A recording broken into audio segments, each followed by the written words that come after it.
Well, first off, thank you for coming in. Thank you for having me. Can you just introduce yourself and tell us a little bit about your business and what you do? So my name is Derek Hoy, and I'm the owner and principal designer of Lisbon Dover, and we specialize in fine cabinetry and design.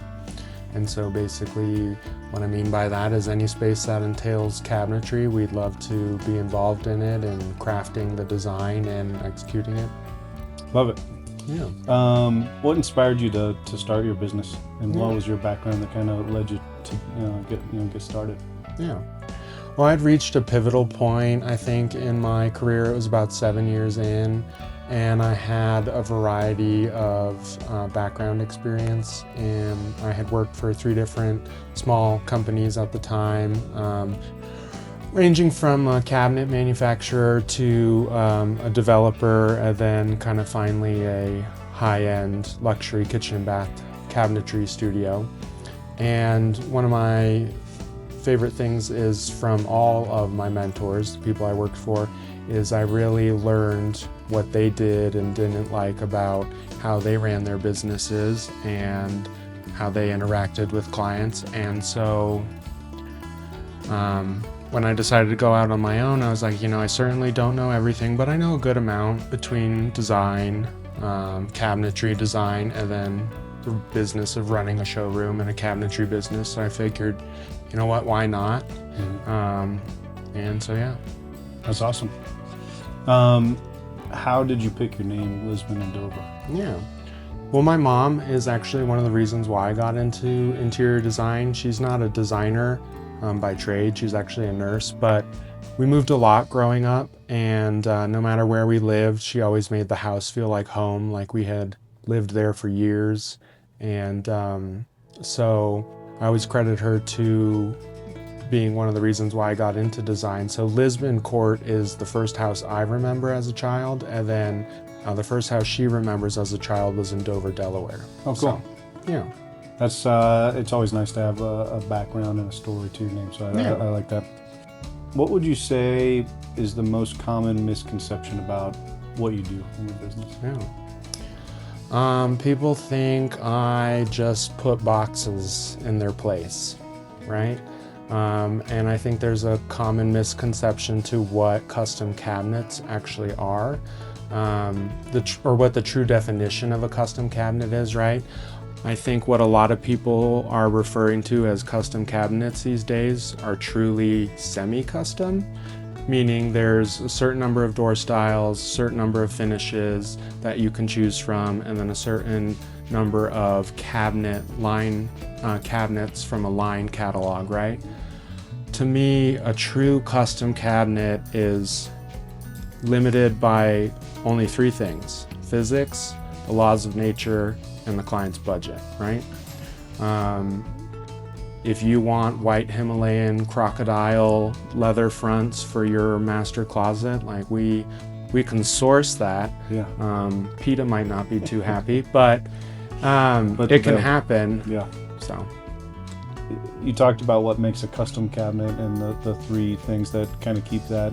When you're thinking of truly high-end, truly luxury, when you touch those projects, what makes it luxury? What's on, what kind of materials do they use? What kind of craftsmanship might be required? What does that look like? So what makes a project truly a luxury project to me is a mixture of a couple different things. It's execution of details and just details in general, and prioritizing quality pretty much more so than anything. And I actually have some really good examples of some designers that, so actually up here I've got a number of design firms kind of from across the country that I look up to for inspiration, and I think they do a really great job of relaying what luxury design is. For some people, it's a work of art, right? And some people, it's a blend of work of art and functionality. So like this is one of my favorite designers out of Oklahoma City, Melissa Fitzgerald with Kitchen Society Design. And so to me, what makes this a luxury project is not only the materials, right? We have Calcutta viola marble used throughout. We have a eucalyptus cabinetry. It's also the mixture of materials, right? So we've got the eucalyptus cabinetry with stainless steel cabinetry. We've got the flat waterfall edge detail here on the countertop, but then we've got an edge detail here. Then we've got ribbed detail up here, right? And then mixing in this super classical crown. Yeah. I like all there's some different tones of hardware too that they use that really pulls it all together. Yeah, another one of my favorite designers is Doug Durbin out of Chicago with Newhouse, and this is his work he did in the Wolf Sub-Zero showroom in the Merchandise Mart. And what you can see here is actually, these are 2 refrigerators with freezer drawers, but it looks like they're countertop cabinets, and you open them up and there'd be a countertop. So details like that, or here's a pot rack or a towel rack, more likely, there, or a mixture of this wood with the stone, this little profile detail here, right? So beautiful. To me, that's what makes a luxury kitchen luxury, is a mixture of elements, design details, and then the execution of them. That makes sense. When sourcing stuff like this that you're showing us right now, has it become difficult recently? Have tariffs and import regulations created extra challenges for you? That is everyone's favorite question right now, right? So I'm very fortunate to be pretty unaffected by tariffs as far as cabinetry goes. All my manufacturers are US based, and the majority of them are majorly US supplied. The exceptions being, some of the hardware comes from Europe, some stuff does come from Canada, then some other of the finished materials come from overseas, but with those lines we're seeing less than 5%. Sustainability and responsible sourcing are growing priorities for everyone in our industry. How do you and your company approach, making sure that you're doing your best with that? Yeah, well, cabinetry, unfortunately, I think is inherently a material and labor intensive product, but there are definitely ways that myself, my company, and my partners mitigate some of those environmental costs. So what I look for when I'm partnering with somebody, not just in cabinets, but in general, is sustainable business practices. So for example, with my main cabinetry partner, Quality Custom Cabinets, out of New Holland, Pennsylvania, they recycle all their dust and wood trimmings, and then since they're based in Lancaster County, Pennsylvania, where there's a lot of Amish farms, they donate that to the farms. It's also a mixture of sustainable shipping methods, so using a dedicated trucking company, blanket wrapping cabinets instead of shrink wrapping, and if you're using shrink wrapping cardboard, it's recycled material, right? Other ways to be green would be solar at the factory, LED lighting, kind of those things. But to me, one of the most important aspects of like a sustainable or green business would actually be the employees' health. Not just their physical health, but their mental health. And so when I partner with companies, it's very important to me how they treat their employees, their working environment, and I think it speaks volumes for the fact that most of the companies I work with have long-term employees, 20, 30, sometimes even 40 years. Yeah. Sometimes it's the biggest gift, and sometimes we wish it didn't exist at all. Pinterest and HGTV and all the places people can get ideas from. When people talk to realtors, they say invest in your kitchen and your bathrooms, and fortunately for what you do, that includes cabinetry and all the extras that you add to that. When people are investing that much money into a project, how do you make sure that the influence from those Pinterest and HGTV don't overwhelm what is going to end up being more of a timeless design that's going to, they're going to get their bang for their buck, if you will? Yeah. Well, I definitely think there's a time and a place for trends, right? And definitely balancing it. But for me, it's really important that it's the client's space. It is what they want. But definitely Pinterest, HGTV, AI, definitely can overwhelm people and create, all sorts of possibilities and ideas. And that's part of our job as the professionals, right? Is to kind of guide them in that process. And that is one of the things I've noticed, especially with the rise of AI, is clients bringing forth these concepts, and they are beautifully executed via AI, but unfortunately can't stand the laws of physics or nature, or would be cost astronomically. Yeah. And so it's again on us to educate them and explain, hey, there's no such thing as a 60-foot piece of wood that you could get, or if you want to do a 20-foot high fireplace, yeah, we're probably going to have to do some steel reinforcement and things like that. So there are other details behind those AI renderings and those things you see on HGTV that they don't necessarily relay. And the other thing I'd say about HGTV is the cost. I've noticed a lot of times, whether they're subsidized by the people participating in the show or the products themselves, there just seems to be, in some cases, unrealistic pricing. We didn't plan on talking about this, but you brought up AI and some of the maybe pitfalls that would come with it, but there's also some advantages. Have you seen some benefits either to you, your business, or to your clients? Yeah. Well, to kind of play devil's advocate, I will say AI sometimes does help with renderings in terms of just being able to quickly generate a concept. But it's very important, I think, again, as the designer, not only morally but ethically, to explain, like, listen, this is an AI rendering, this is what's not possible, or this is what's unrealistic about this. I don't think it's necessarily a bad thing. I definitely think it can help us. I will occasionally use it to help with my writing. I still like to finalize my writing myself because it maintains my personality, but language arts wasn't my strong suit in school, so definitely can use some polishing, and so it definitely helps with that. But it's used correctly, it can definitely be a tool for good. You're preaching to the choir on the email stuff. Yeah. It's very useful for me on that front as well.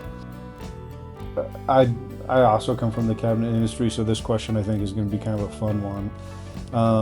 The question is, does your role mainly just stick to the cabinetry design, or do you also make other decisions within the job? I kind of already know the answer, but I think it's kind of fun to hear from your side of that. I mean, you're going to end up touching everything by the time it's all done, right? Yeah, absolutely. I mean, like I said, we like to say we're a boutique or a cabinetry design boutique, right? But we do offer a full service kind of packaging to help select pretty much everything that's involved in the space that we're going to be doing the cabinetry with, right? So appliances, plumbing, hardware, countertops, tile, accessories.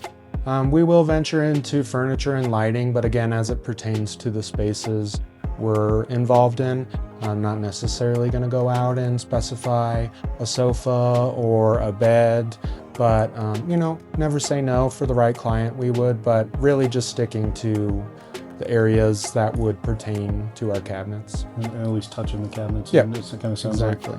Yeah.